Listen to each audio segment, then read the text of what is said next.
Hello everyone, this is part 16 of What If Naruto Passed the Genin test, and I hope you guys enjoy this video and to like, to subscribe, to share, and check out the playlist, to see more comment down below. Now let's start the intro. They call me a god. They call me a god. They call me a god. Join my membership, the perks are great. It's in the description. Be sure to like and subscribe, it gives me more motivation. Enjoy.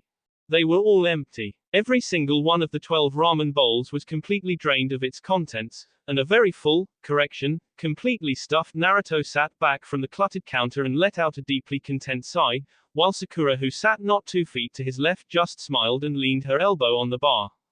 All throughout the meal Sakura had been nothing but cordial and kind. She had nothing bad to say about anyone or anything and filled Naruto in on how things had been going in the village, or at least as much as she knew anyway.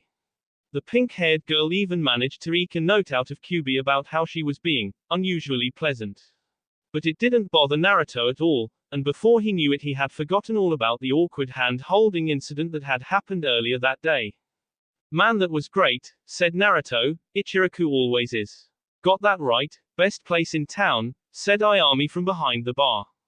Sakura glanced at the waitress, smiled, and dropped a generous tip on the counter, which Ayami took with a thank you. The pink-haired girl then turned back to Naruto as the waitress turned to leave for the back, looking over her shoulder.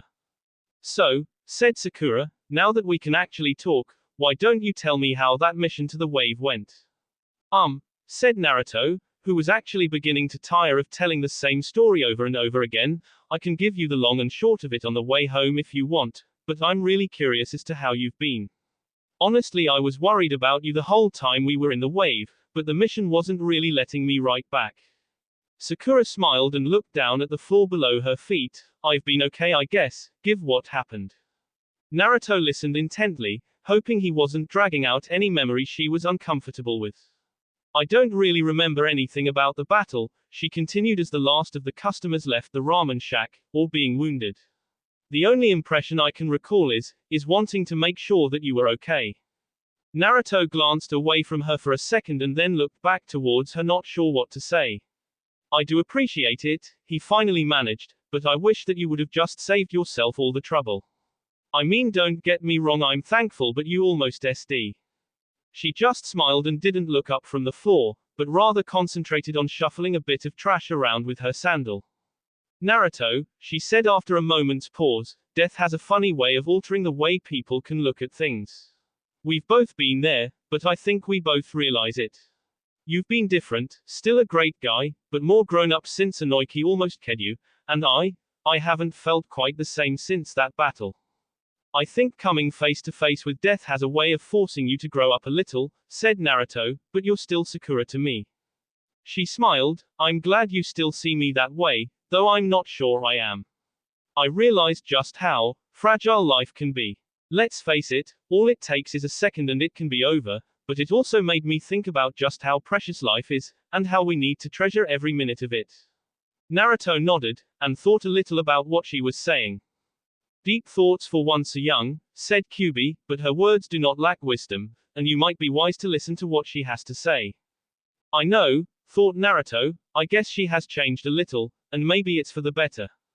She thinks about the world with a mind that has come to realize just how frail you humans are.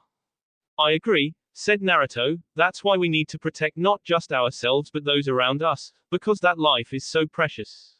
Sakura didn't answer. For a long moment it seemed to Naruto that she wouldn't speak because she simply sat there and looked at the floor, apparently lost in thought, but both by his own hesitance to interrupt her thoughts and mention from Kyubi that it would be rude to do so, he waited to see what she'd say.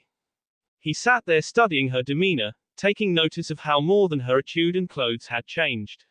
When the blonde took a closer look, it seemed her whole appearance had undergone some transformation.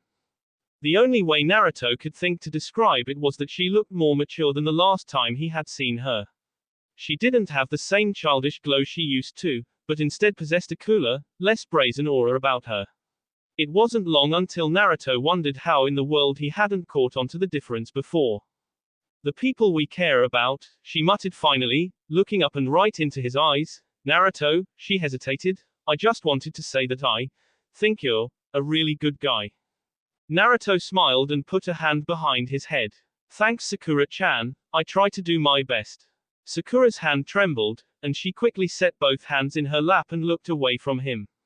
Had Naruto looked as closely at her nose as he had before, he would have realized that sweat was actually beginning to bead on her brow, and that despite her best efforts Sakura couldn't keep her shoulders from quivering, but instead he was suddenly too concerned with avoiding her gaze to notice. A few times Naruto made an effort to look up at her, but for whatever reason, every time he tried he suddenly found it hard to concentrate, and he found himself staring at the same spot on the floor. Are you alright, Kit? Asked the demon, a hint of actual concern in his voice. Say something, to anyone. I just don't really know what to say right now. For one as talkative as you, that's a switch. Maybe you should offer to walk her home now. Naruto thought for a moment, then decided it was a good idea to make the offer before he said, or didn't say something in his sudden stupor that he'd later regret. Hey, Sakura, Naruto began almost timidly, still not entirely collected, you said you'd like me to walk you home, right? She nodded, then looked up and said, yeah, how about we head out? Naruto mirrored Sakura and said, yeah. The two of them got up from the bar. Naruto took out his wallet and set the payment for the meal on the counter, plus a little tip for Ayami, while at the same time Sakura pulled from his dress a small coin purse and put yet another sum on the counter, and neither one noticed the other paying for the ramen. They stepped out of the shack, and began to walk down the road towards the Haruno house, not really paying attention to what was going on around them. Sakura, said Naruto after they'd walked in an awkward silence almost the whole way to her house. She looked over and quizzically asked what was on his mind. I just was going to say that I missed you while we were in the wave, and all of us were worried about you. Sakura smiled and even blushed a little before she said anything. Thanks, Naruto, that means a lot to me, and I missed you too. Naruto looked up and glanced down the way a bit as they reached her front porch, and Sakura reached for the doorknob. She hesitated for a moment and then let her hand fall back down to her side. She turned to Naruto but didn't really look at him. Are you alright? Asked Naruto, an air of concern in his voice. You're shaking. It was only then that Sakura realized that she was indeed trembling, and she quickly wrapped her arms around herself to try and hold still. I'm fine, she said tersely, just a bit chilled. Naruto moved like he was going to touch her arm, until some unearthly feeling of uncertainty rushed over him and he just stood there, struck dumb. He didn't know how he should act or what he should say or even what he should think. Kyuubi, he asked almost desperately, what do I do? The great fox was silent, and had Naruto not been so wrapped up in his own thoughts, or lack thereof, he would have sensed a great amount of discomfort emanating from the demon. It's time we left, now. Naruto nodded to himself, wanting to get away from this nervousness, but at the same time not wanting to tear himself away from Sakura. He didn't want to leave her company. Naruto, said Sakura, looking into his eyes and nearly stammering. Yes, he answered, still dumbfounded by some inexplicable force of will that seemed to be strangling his own resolve. Sakura's eyes darted between Naruto and the city behind him, and she opened her mouth just a bit like she had something to say but couldn't quite find the words. Naruto could feel his heartbeat quickening, an incessant drum roll that pounded in his ears at a furious tempo. Suddenly Sakura stepped forward in an exceptionally quick but still controlled move. She kissed him on the cheek and threw her arms around his shoulders in one fluid motion, then just as quickly she let go and stepped back. Naruto's mind began to swim like a school of fish on the run from a predator as 1,000 different questions, thoughts, and feelings exploded behind his eyes. Had that just happened? What was she thinking? What was he thinking? What should he do now? It had been nothing more than a quick kiss on the cheek followed by an expectant withdrawal, but as he looked at her standing there with her arms behind her back he didn't know what to think. Something had nearly snapped inside of him and he nearly rushed up and kissed her back, but the same indecision and trepidation that had gripped him before were just as strong now and held him firmly in place. It was a sickly feeling. On the one hand he was so enthralled in the moment that his heart was whirling like a hurricane in his chest. His head was spinning. Any of the old cliches would apply as he stood there silently, holding his fingers up over his cheek, but on the other hand he was terrified. There was something about Sakura that was overridingly daunting.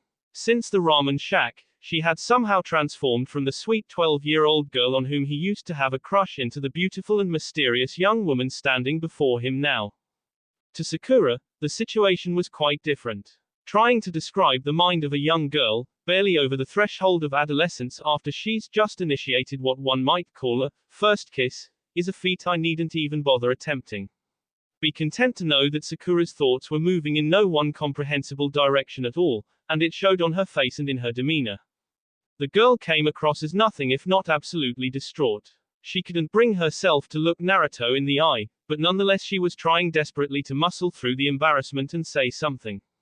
The result was that her eyes were madly darting between his forehead and sandals, whilst her arms were wrapping her in a tight-fisted embrace. "I'm sorry," she blurted, just before throwing open the front door and trying to dash inside, but slipping and scraping her knee on the concrete porch. "I didn't," she tried to think of something to say but just fell silent, jumped up, and slammed the door. Naruto was still standing there, as dumb as any rock in Suna, and stared dimly into space. Kit, it's time to snap out of this." Naruto twitched, and nearly fell backwards but caught himself and turned around to leave. "What just happened? I'm not sure. I think, no, that's not it, but suffice it to say that, well, I can't say that either. I don't know, Kit. Human courting rituals are strange to me. Perhaps it's time we returned home to the Yamanakas. Yeah, I think I need something normal, for once. Don't forget the ramen." "Right, SC. Idiot," shouted Sakura as she roughly kicked a footstool out from beneath her foot. "What in was I thinking? I'm such an idiot." Sakura began to pace the length of her living room, and with no small amount of anguish did she knock away or nearly trip over any poor piece of furniture that got in her way. After a while, her path elongated into an ellipse, then into a full circle that spanned the area of the room. Meanwhile her hands and arms were shaking, balling into fists, and launching up into the air more and more erratically while her voice was fading into an undertone. "How could I do that? I must have been out of my mind." Sakura suddenly burst out. "Way to blow it, now Ino is going to completely have her way with him because you completely choked up and lost it. Brilliant, Sakura. Absolutely brilliant." Finally, after she'd run out of things to knock out of her way, she collapsed on the couch in a heap and pulled one of the decorative pillows close to her. She curled around the cushion and buried her face in it. "Ino is going to be the death of me," she muttered. "This is all her fault." SC. Ino lay on her side on the couch, turned with her face towards the wall while her mother sat opposite her in a recliner, leaning back and finishing up a long, rather one-sided conversation. The two blondes hadn't really changed positions or even changed facial expressions for nearly 2 hours. "Can you see where I'm coming from?" asked Mrs. Yamanaka. "I mean, I really only want what's best for you, and right now I don't want you getting in over your head with anything." "I know, mother," said Ino almost defensively, "but what I'm trying to say is that I don't see anything wrong with wanting to move forward with this. It may be a bit of a risk, but I'm fine with it. It would be a good thing to have work out after all, right?" "Yes, dear, it would be," said Mrs. Yamanaka as she sat back in her chair and crossed her ankles. "But again, I don't want you to get hurt. Things like this are, or at least can be, very dangerous." Ino sat up and begrudgingly crossed her arms. "You don't think I can handle it," said the girl. "You think I'd mess up or something and then suddenly my life is over, all because I made one little mistake. I'm a ninja now, I know how to handle myself." "But you're also still just a little girl," said her mother in a soothing tone, "and you're my little girl. I don't want to see you get hurt." "Mother," said Ino tersely, "I can handle it." "All right," said Mrs. Yamanaka, "if you're sure you're ready." Ino just nodded. "I'm ready to learn. I saw how Naruto and Sasuke fought on that bridge. They were inhuman. How can you expect me to keep up with them and not just be sweet for the team if you don't teach me the techniques I was supposed to learn anyway?" "I know, dear, I just wish your father were here to teach them to you, and I wish that you were older. The spirit manipulating jutsus are, by all rights, forbidden, and allowed to be learned by our family for very special purposes. And it's not for no reason. They can be just as dangerous to you as to the enemy." Ino hesitated, then stood up as tall as she could and tried to assume a dignified appearance. "I can handle it," she began. "Please, let me learn. I want to work for the good of the village and. She thought back to just how much it had hurt to wake and discover that Naruto had needed to fight so desperately on her behalf. It pained her to know how much she had worried him, to see the agonized look in his eyes when she first woke up, when he wasn't sure if she would pull through or not. She never wanted to see that look again. I want to be able to help Naruto, she continued. I don't want him to have to constantly look after me. Mrs. Yamanaka smiled for the first time during their whole talk and took a deep breath. Honey, Naruto is a great guy, and he's obviously stronger than anyone knew, but I don't think he really needs to look after you. But, Zabuza took me hostage and I barely scratched him. Not true, said her mother. I spoke with the Hokage who read Kakashi-san's report. According to them, you critically wounded Zabuza, who was almost as strong as Kakashi-san. A Genin fighting a Junin is unprecedented. A Genin nearly king a Junin, that's just unheard of. Besides, you'll grow. I guess, but I still want to learn those jutsus. If you're positive, said Mrs. Yamanaka hesitantly, but you have to promise to be careful with them. I will, said Ino, but there's something I'm curious about. I have been for a little while now. What's on your mind? How did you learn the jutsus if they're so secret? Ino's mother just grinned a little. That should be obvious, dear. You didn't think your father wanted to leave me completely defenseless, do you? He taught me most of what he knew. Just then there was a knock on the door and both girls jumped at the noise. Come in, yelled Mrs. Yamanaka, then whispered to Ino, we'll have to finish this another time. Ino nodded as the door swung open and Naruto poked his head in and asked if he was too early. Not in the least, said Ino happily as she got up to greet him, we were just finishing up actually. Great, said the boy as he came in fully, hauling with him 2 large take-home boxes from Ichiraku. I hope everyone is hungry because they were having a special. Starving, said Ino. I'll grab the lemon pepper seasoning, said Mrs. Yamanaka as she got up and opened the door to the garden, just bring everything into the kitchen you two. Can do, Ino and Naruto both shouted after her. Ino smiled and looked up at Naruto. Missed you, she said happily. I was just gone a little while, said Naruto grinning. I know, said Ino. Didn't stop me from missing you though. Naruto just beamed as he handed off one of the bags to Ino while the two of them made their way into the kitchen and set the supplies down on the counter. Ino began unpacking the meal while Naruto went to a cabinet and pulled out 3 bowls and 3 sets of chopsticks. The boy went about setting the table while Ino surveyed everything that had been purchased. 3 bowls worth of misao, 3 of chicken, 3 of beef, supreme, veggie lovers, low fat, she rattled off, stopping short of the second bag, and all of them large. Naruto, you must have spent a week's pay on all of this. Nah, said the boy looking over his shoulder at her, they said they'd give it to me at warehouse prices since I was their best customer or something. Now which ones do you think we should cook up first? Ino rummaged through the second bag for a second before pulling out one labeled, stir-fry meats and set it down by the stove. I'll take this one, she said, how about you? How about one of the supreme ones, he said, those are normally really good. Ino nodded and set a pot of cooking oil on the stove and lit the flame. Those are the ones Chuji used to eat all the time, said the girl, I wonder how he's doing. I'm not sure, said Naruto shrugging his shoulders as he finished the table, I can't imagine he isn't great though. I mean Chuji and the rest of the Akamikes are good ninja after all. I guess, said Ino as she dropped a brick of ramen into the now boiling oil, he and Shikamaru were always a lot of funny. Chuji was always pestering Shikamaru who was just wanting to lay around and be lazy. Naruto grinned. Yeah, Shikamaru is supposed to be in Anbu now and last I heard he was off investigating the Suna for some kind of plot. How do you know? Asked Ino. Anbu operations are always top secret. Naruto gulped. He hadn't expected her to ask about it, and he wasn't about to tell her that Kyuubi could hear everything going on for miles around. Kakashi-sensei talks in his sleep, said Naruto off the top of his head. Ino giggled. Liar, she said playfully, tossing a seasoning shaker at him, then continued in a fun-loving tone, I'll let it go though, seeing as how we ninja can never reveal our sources. She glanced over at him, then quickly looked back down at the ramen in mock ninja fashion. Naruto, not one to let a game pass by unchallenged, crouched down and out his hands together in the rat seal. He focused the newly molded chakra into the soles of his shoes, with a little help concerning the focusing part from Kyubi, and began to silently creep towards her. Soundlessly he crept up right behind her and let his face hover right beside her shoulder. It was all he could do to keep from laughing when he realized she really hadn't detected him thanks to the padded foot jutsu he picked from his demonic mentor a while back. There's no way she hasn't noticed you by now. Your breathing has been so heavy, the only way you could have stayed quiet is if she's completely out in her own world. Hush, Naruto mentally hissed. It's not like she can hear me anyway. But you're going to make me lose my focus. I never knew you had any.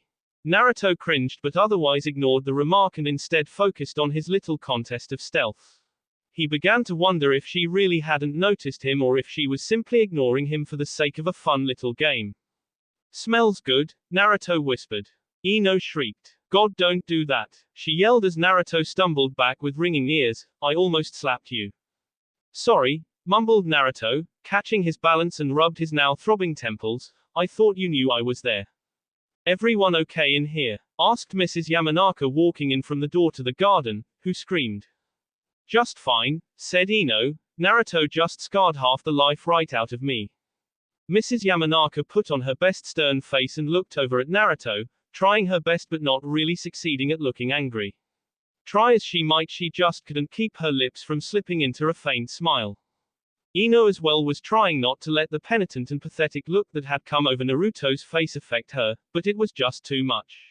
He looked too much like the young child who'd been caught with his hand in the candy drawer and she couldn't find it in her to be angry with him. It's alright, said Ino, finally allowing a smile to cross her face. Just don't do it again or I might haul off and hit you. Okay, said Naruto, still unsure if he was okay. Come on, said Mrs. Yamanaka, I'll wash my hands and we can all just have dinner and Naruto can let us know how his day went. A lump suddenly formed in Naruto's tea, though he wasn't entirely sure why, until he remembered exactly what had happened between him and Sakura not an hour before. His mind involuntarily began to churn for excuses to avoid the conversation, until he settled on the one that seemed the most logical. It was nothing too major, he said, I just wandered around mostly and went to Ichiraku. He was almost certain that neither of them would be too happy if they knew he'd been hanging around with Sakura, and he knew Ino would be far from cheerful if she found out about the incident on the Haruno porch. It's got to be better than what Mother and I talked about, said Ino playfully. All of the awkward silences, the unspeakable topics, she winked at her mother. It was just awful in the worst way. Oh, said Mrs. Yamanaka, over-dramatizing her words and the accompanying actions, it was simply dreadful. Some girls just don't know how to hold a conversation well. You just must relieve us and tell us how your day went, down to the last detail. Though it was all meant in jest, by now Naruto's face was beginning to take on a distinct hue of crimson. It was nothing important, he stammered. Just then there was a loud knock on the door and Naruto nearly leapt out of his seat to get it, muttering that he had it. Mrs. Yamanaka and Ino too got up, as neither was expecting company, and followed Naruto to the living room. The boy opened the door up and in an exasperated but controlled tone greeted Kakashi, who was standing at the door with a large manila envelope in hand and an unusually large hawk trailing behind him on the ground, hopping along the path not unlike a dog. Top of the evening to you, said the Genin, even though it was really only late afternoon, with a smile and a tip of the hand to Mrs. Yamanaka and the children. Good evening Kakashi-san, said the woman, wiping some of the dirt from the garden off of her hands and onto the apron she wore around her lean frame. What can we do for you? Hi Kakashi-sensei, said Naruto and Ino in unison. What are you doing here? Asked Ino. Well, if you'd rather I could leave, said the Genin with a grin showing through his mask, but then you wouldn't get this nice letter from the Hokage about the training session tomorrow. Training session? Asked Naruto as the Genin handed him the envelope. What training? Kakashi gasped and put his hand over his masked mouth. Did I say that out loud? He said with a wink. I'm sorry, I wasn't supposed to tell you that you and the rest of the Rookie 9 are meeting tomorrow for survival training. He emphasized the words to no end and then paused. Survival training, he repeated. Thanks, said Naruto as he looked down at the envelope. Don't be late, said Kakashi as he began to walk away. Wait, said Mrs. Yamanaka abruptly. The Genin turned around and glanced back at the three of them. We're having Ichiraku for dinner and would love to have you join us, Kakashi-san. The copy nin waved a hand dismissively but not unkindly and turned back to face them. Oh no thank you, he said kindly, I've got my own dinner boiling at home and I wouldn't want to take away from yours. He turned and walked away a little more quickly this time, leaving the two genin and the woman to close the door and walk back inside after shouting a group goodbye. Couldn't he have gotten in big trouble for doing that? Asked Ino. Doing what? Asked Naruto as he popped the seal on the envelope and pulled out a crisp sheet of brown paper, printed with jet black ink. Telling us things he wasn't supposed to, finished the girl. Naruto began to read over the paper as Mrs. Yamanaka piped up, no, he just wouldn't reveal anything he really wasn't supposed to. Kakashi may be a bit of a maverick, but he's loyal to a fault. What do you mean? Asked Ino. He and your father worked together a little back in their Chunin days, said her mother, and Inoiki would endlessly complain about Kakashi and how he was always doing things his own way. Mrs. Yamanaka almost laughed then continued, but of course that's not why your father was angry, but because whatever Kakashi did would work. Father was always really big on protocol, mumbled Ino. You have no idea, said Mrs. Yamanaka in an undertone, almost to herself, he used to be so bad about it that I was tempted to slap him a few times for being so rigid, but then we got married and he eased up a bit. But you can imagine how much it bothered him that Kakashi was always doing things so unorthodoxly. I guess, said Ino as Naruto looked up from the letter, what's it say? Naruto looked back down and began to read from the opening sentences. Dear members of Team 7, your presence at a gathering tomorrow has been requested, and you are to assemble with all of your necessary ninja gear and tools at the northeastern training grounds 1 hour before sunrise. It has been requested that you bring no company or outside acquaintances for the sake of security. Rest up and be punctual. Well, they sound happy, said Mrs. Yamanaka, you two should probably finish dinner and then just focus on relaxing and getting a good night's sleep. Yeah, nodded Naruto. I smell intensive training tonight between the two of us, Kit, grumbled Kyubi. SC. Neji-san, you in there? Shouted the Hyuga guard as he banged loudly on the heavy oak door leading to the Genin's quarters. The whole of the Hyuga estate had been mostly inactive for several days after Hiashi, the head of the clan, had discovered the body of a Anbu soldier, skewered on a sharpened tree limb within the clan grounds. Hiashi had the whole clan put on alert following the Anbu investigation, and immediately turned the body of the ninja over to the Hokage. While the autopsy results were inconclusive, it seemed that the spearing of the body was performed after the nin SD, and that it was a single blow to the heart with an open hand that actually killed him. To further complicate matters, there was no evidence that the brute force of the blow, although it was enough to crack the sternum, was the death blow, suggesting that the attack was chakra-based. Neji-san, shouted the white-eyed guard again, Lord Hiashi has demanded that you appear before him in the meeting chamber for questioning. While it was no secret that Neji had been seen skulking around the halls of the mansion, it was not quite so well known that he had of late become increasingly irritable. Even the slightest provocation and he would leap into a battle stance like a frightened academy student. No one quite knew why except Neji himself, and he had stopped speaking to anyone. If you don't unlock this door, Neji-san, said the guard sternly, I will break it down. Obviously the thought hadn't occurred to him that Neji could be anywhere in the branch house complex. It had been reported to Hiashi that when he wasn't stalking around like a hunted animal, Neji had been spending hours and even days at a time in the clan library, poring over books and old scrolls, reading everything he could about the Hyuga history before the founding of Konoha. He had been obsessing over details that seemed minute, highlighting and underlining anything he could find about old clan leaders, their wives and children, etc. 1. Began the guard after he failed to unlock the door with a jutsu. 2. He pressed his hand against the oak. 3. The wood splintered with a loud crack and blew away like balsa beneath his hand and he shuffled quickly through the opening. The guard raised his hands into the typical defensive Gyuken posturing and pressed his back to the wall. Immediately he knew something was horribly wrong. The furniture was jumbled and tossed about. Several articles were broken, and the light fixture that usually hung from the ceiling had been sped down and thrown against the wall. The bookshelf had been thrown to the ground and papers were everywhere. Neji-san, he said loudly, his words echoing down the polished walls, Hiashi only wants to talk with you. No one is saying anything about any trouble. The guard advanced slowly towards the bathroom door and began to push it open a little with one hand. He peered in the crack but saw nothing, so he forced it open all the way and stepped in. He growled as he saw a body laying face down on the ground.